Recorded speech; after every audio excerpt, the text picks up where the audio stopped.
Hello everyone guys, this is your Rahul Sipligan. All the best. All the best. All the best. Telugu Kabaddi League. Telugu Kabaddi League. All the best. All the best. TKL. All the best. Telugu Kabaddi League. All the best. Telugu Kabaddi League. Telugu Kabaddi League. Telugu Kabaddi League. All the best. All the best. Telugu Kabaddi League. Coming soon. Coming soon. Coming soon. Coming soon. Telugu Kabaddi. Coming soon. TKL. Telugu Kabaddi League. Coming soon. TKL. Telugu Kabaddi League. Coming soon. Telugu Kabaddi League. Coming soon. Telugu Kabaddi League.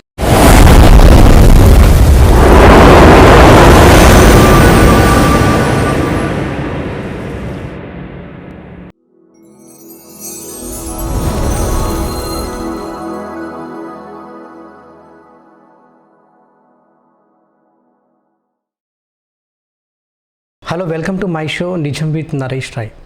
So ఈ కొత్త సంవత్సరంలో నేను ఒక అద్భుతాన్ని చూశాను.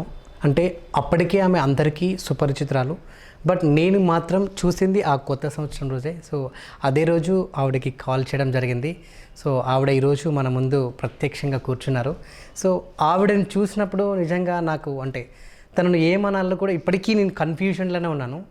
So ఒక motivational speaker అనాలా, లేకుంటే ఒక ఆధ్యాత్మిక గురువు అనాలా, ఒక పొలిటికల్ అనాలిసిస్ చేసే పర్సన్ అనాలా, లేదంటే ఒక మెడిటేటర్ అనుకోవచ్చా?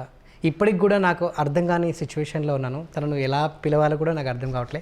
సో ఆవిడే శ్రీ మాధవీలత గారు. నమస్తే అండి. నమస్కారం. ఎలా ఉన్నారు? బాగున్నాను. యా, మొదటిసారిగా మీ ఇంటర్వ్యూ చూసినప్పుడు కొంచెం చూసి వదిలేద్దాంలే అనుకున్నాను. బట్ చూస్తున్న కొద్దీ అలానే మొత్తం అంటే పూర్తిగా అయిపోయేంత వరకు చూశాను. అప్పుడు అనిపించింది నాకంటే దాని తర్వాత ఇంకో ఇంటర్వ్యూ చూశాను. అందులో చూస్తుంటే టాపిక్ వేరుంది, అందులో ఒక టాపిక్ మాట్లాడుతున్నారు. దాని తర్వాత ఇంకో ఇంటర్వ్యూ క్లిక్ చేశాను, అందులో ఇంకో టాపిక్ గురించి మీరు ఎక్స్ప్లెయిన్ చేస్తున్నారు.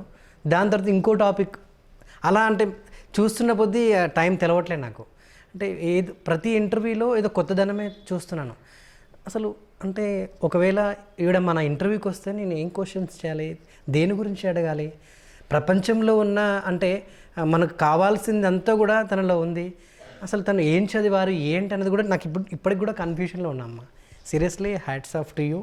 నిజంగా ఆ ఇంటర్వ్యూలు చూసినప్పుడు నేను చాలా నేర్చుకున్నాను మీ దగ్గర నుంచి. ఇక ఇంటర్వ్యూకి పిలిస్తే ఇంకా చాలా నేర్చుకోవచ్చేమో, నేను నేర్చుకోవచ్చు, నా ద్వారా ఇంకా చాలామంది ప్రేక్షక అభిమానులు కూడా చాలా విషయాలు తెలుసుకుంటారన్న ఒక ఉద్దేశంతో మిమ్మల్ని ఇంటర్వ్యూకి పిలిచాను. చాలా సంతోషం నాయన, మీరు అంత ఓపిక్గా అన్నీ విన్నారు. మరి నేనేమో బోర్ కొడుతుందేమో అనుకుంటున్నాను, కానీ మీరు వేరేలా చెప్తున్నారు. అవన్నీ ఇంట్రెస్టింగ్గా ఉన్నాయని మరి మిమ్మల్ని ఆకర్షించగలిగిన విధంగా మాట్లాడగలిగాను అంటే అమ్మవారి. యా, సో లోకంలో అంటే భూమి మీద ఉన్న ప్రతి మనిషికి కూడా కావాల్సిన ఇన్ఫర్మేషన్ ప్రతిదీ మీ దగ్గర నుంచి వచ్చింది. అంటే ఒక మనిషికి ఏది కావాలో ఇది ఉంటే, ఇది తెలుసుకుంటే ఆ మనిషి సక్రమంగా జీవించగలడు అన్నదానికి మీరే ఉదాహరణ అనిపించింది నాకు.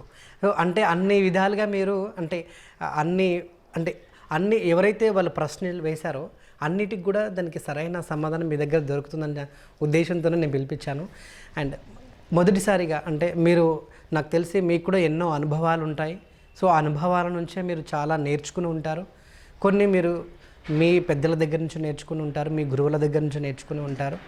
సో ఈరోజు మీరు ఇలా మాట్లాడుతున్నారంటే ఆ అనుభవాలన్నీ మీకు అనుభవం అయ్యాయి కాబట్టి మేము కూడా వాటిని క్లుప్తంగా విని అరే మేము కూడా నేర్చుకోవాలి అన్న ఒక ఆలోచనతో ఈరోజు మిమ్మల్ని పిలిపించడం జరిగింది. సో నిజానికి ప్రజెంట్ మనం ఏ జనరేషన్లో 2024 90స్తో కంపేర్ చేసుకుంటే 2024 అన్నది అసలు జనరేషనే మారిపోయింది. అప్పటి జనరేషన్ వేరు, ఇప్పటి జనరేషన్ వేరు. సో అందరి ఆలోచనల విధాలు మారాయి. అయినా కూడా మనం ఎటువంటి సమాజంలో ఉన్నామన్నది ఇప్పటికి కూడా మనుషులుగా మనకు తెలియడం లేదు. అరే పొద్దున్న లేస్తే హత్యలు, మానభంగాలు, రేపులు, ఒకడు పొడుస్తాడు, ఒకడు ప్రేమించనని చెప్పేసి ఇంకోటి వచ్చి ఇంకొన్ని మర్డర్ చేస్తాడు. నా చెల్లిని వాడు పెళ్లి చేసుకోవాలని ఇంకోటి వచ్చి వాడిని చంపుతాడు. ఒకడు పగ తీర్చుకోవడం కోసం వాడు రోడ్డు మీద అంటుంటే ఇంకేదో చేస్తాడు. అంటే మనం ఎటువంటి సమాజంలో ఉన్నామన్నది కూడా ఇప్పటికీ ఇంత జనరేషన్లు మారుతున్న కొద్దీ మనం అప్డేట్ అవుతున్న క్రమంలో కూడా మనిషి మైండ్ ఎందుకు అప్డేట్ కావట్లేదు అన్నది ఇప్పటికీ నాకు అదొక పెద్ద ప్రశ్న. నేను చాలామందిని ఇంటర్వ్యూ చేశాను, ఒక్కొక్కరు ఒక విధంగా చెప్తూ ఉంటారు, ఎంతోమంది మోటివేట్ చేస్తూ ఉంటారు. అంటే మనం మృగాలు కాదు కదా, అడవిలో ఉండే జంతువులం కాదు.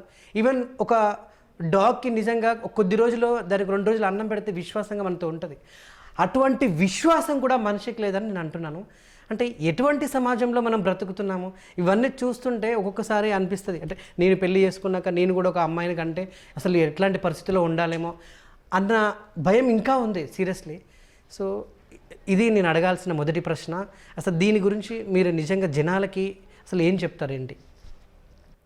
అయినా ప్రపంచవ్యాప్తిగా నాకు అర్థమైనటువంటి విషయం, దుర్మార్గానికి దౌర్జన్యానికి ఏవైతే మీరు ఇప్పుడు వరుసగా కొన్ని చెప్పుకుంటూ వచ్చినారో వీటిలన్నిటికీ 2-3 రకరకాల కారణాలు ఉన్నా కానీ ప్రప్రథమైన కారణం ఆకలి, బీదరికం.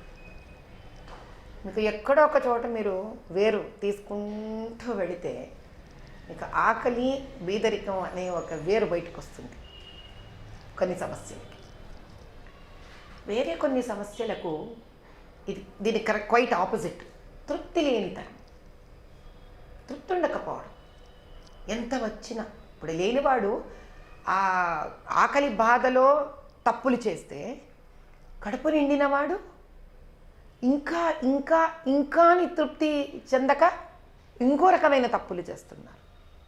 ఫర్ ఎగ్జాంపుల్ మీకు ఒక చిన్న లెవెల్లో మర్డర్ చేసేవాడు కానీ, స్త్రీలను మానభంగం చేసేవాళ్ళు కానీ, మందు తాగి చాలా మటుకు ఆ చిన్న వృత్తిలో పనిలో నుంచి వచ్చిన వాళ్ళే ఉంటారు. వాళ్ళ జీవన విధానం ఏమిటి నాన్న?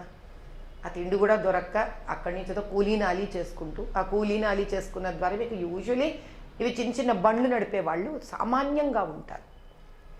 లేకపోతే మళ్ళీ ఎవరు ఉంటారు? మీకు బాగా డబ్బులుండి మళ్ళీ ఇప్పుడు మీరు వస్తే ఇంకో ఎండ్ స్కాములు చేస్తూ మోసాలు చేస్తూ ప్రజల్ని డబ్బులు తినేస్తూ వంతెనలు కడుతూ తినేస్తూ ఫ్లైఓవర్లు కడుతూ తినేస్తూ, లేకపోతే ఇంకోటి ఏదో టెలి స్కామ్ అని, ఈ స్కామ్ అని, ఆ స్కామ్ అని. అంటే వీటిలన్నిటి మధ్యలో నలుగుతున్నది ఎవరు అంటే మధ్యతరగతి కుటుంబం. సో మన ప్రప్రథమంగా మనం ఆలోచించవలసింది ఏమిటిరా అంటే ఈ ఆకలి బాధ అనేది వ్యక్తిని ఏ విధంగా దిగజారుస్తుంది. అది వాల్మీకి ముందు జీవితం. అవునా? వాల్మీకి ముందు జీవితం ఏమిటి? బోయవాడైనా అతను ఎందుకు చంపేవాడు అందరినీ? అంత నిర్మానుష్యంగా ఎందుకు చంపేవాడు? ధనార్జన కోసమేనా? రావణాసురుడేవాడు తృప్తి చెందినవాడేనా? వీళ్ళిద్దరి వల్ల, అంటే ఈ 2 మనస్తత్వాల వల్ల మీకేం జరుగుతోంది అని అంటే సమాజం హింసకు లోనవుతుంది. దీనిలో ఒకవేళ మనం మార్పు కోరుతూ ఉంటే కనుక అలాంటి వాల్మీకి వాడు భక్తి మార్గంలో రావాల్సిందే. భక్తి ఎంచుకున్నా కూడా దాని తాత్పర్యము రావణాసురుడు లాంటి వాళ్లకు తెలియాల్సిందే. అదే సనాతన ధర్మము, హైందవత్వం. దీనితో పాటు మన మధ్యలో పెరుగుతున్న మధ్యతరగతి కుటుంబం వాళ్ళు కూడా ఈ రెండిటిని ప్రేరేపించకూడదు. అంటే ట్రిగ్గర్ చేయకూడదు, ఎగ్జైట్ చేయకూడదు. ఆడపిల్లలు అంటారు మేము ఎందుకు వెళ్ళకూడదు అర్ధరాత్రి, మేము ఎందుకు ఇలాంటి బట్టలే వేసుకోకూడదు. ఇది ఏమీ రైట్స్ మాట్లాడట్లేదు మనం ఎవరి గురించి. ఇప్పుడు ఇలా చదువు సంధ్య లేకుండా పోరంబోకుగా తిరిగే విధవలు, ఏ కూలో నాలో చేసుకోను, లేదా వీడి జోబు కొట్టో వాడి జోబు కొట్టో మందు తాగుతూ అర్ధరాత్రి అపరాత్రులలో చోట ఉంటే మరి ఈ ఆడపిల్లలకి సెక్యూరిటీ ఎక్కడి నుంచి దొరకాలి? సరే మనం అందాం గవర్నమెంట్ అని అందాం. ఇప్పుడు ఇది గవర్నమెంట్ ప్రతి చోట కన్ను వేసి ఉంచలేదు కదా నాయన. మనం ప్రకృతిని ట్రిగర్ చేస్తున్నాము. ఇప్పుడు స్త్రీ ఇటువంటి స్థితిని ట్రిగర్ చేయకూడదు. అదే సనాతన ధర్మం. అంతేగాని మనం ఏదో ఆవిడ వెనకబడిందని, ఆవిడ ఇలాంటి వస్త్రాలే అలాంటి వస్త్రాలే వేసుకోకూడదని మనం ఎక్కడ అనము. ఏది చెయ్యడం వల్ల సమాజము ప్రకృతి శాంతియుతంగా ఉంటుందో అటువంటివి అలా ఉండడం ద్వారా ఒక ఈక్విలిబ్రియం మెయింటైన్ అవుతుంది, ఒక ప్రశాంతత మెయింటైన్ అవుతుంది. అట్ ద సేమ్ టైం మనం మాట్లాడే భాష మారిపోయిందా లేదా నీకు? అరై తురై రారా పోరా వాళ్ళు ఎక్కడా కూడా సభ్యత సమాజంలో మగపిల్లలు అయి ఉండొచ్చు, ఆడపిల్లలు అయి ఉండొచ్చు, అమ్మ నాన్న బంధాలు బంధుత్వాలు ఏవీ లేవు ఈరోజు. అంటే ఒకళ్ళతో ఒకళ్ళం డీల్ బేసిస్ లైఫ్ అయిపోయింది ఇప్పుడు అందరిది కూడా. ఆడపిల్లలైతే ఏంటి, మగపిల్లలైతే ఏంటి, ఇంట్లో తల్లిదండ్రులు అయితే ఏంటి, భార్యాభర్తలు అయితే ఏంటి, అంటే ఉన్నామంటే ఒక సిస్టంలో మనం ఉన్నామంతే. ఒకళ్ళతో ఒకళ్ళకి బంధుత్వాలు తగ్గిపోయాక ఇంకా వేరొకరి మీద విరుచుకుపడడానికి, వేరొకళ్ళని బాధ పెట్టడానికి ఇంకా కారణాలు కనిపించవు. మానవత్వం ఎగిరిపోతుంది కదా, నన్ను సున్నితం ఎగిరిపోతుందిగా. ఉంటాయి, ఎప్పుడూ ఉన్నాయి, ఎంతో కొంత అత్యాచారాలు సనాతనంగా ఉన్నాయి. ఎంత పర్సంటేజ్లో ఉన్నాయి, ఇప్పుడు ఎంత పర్సంటేజ్ అయ్యింది అనేది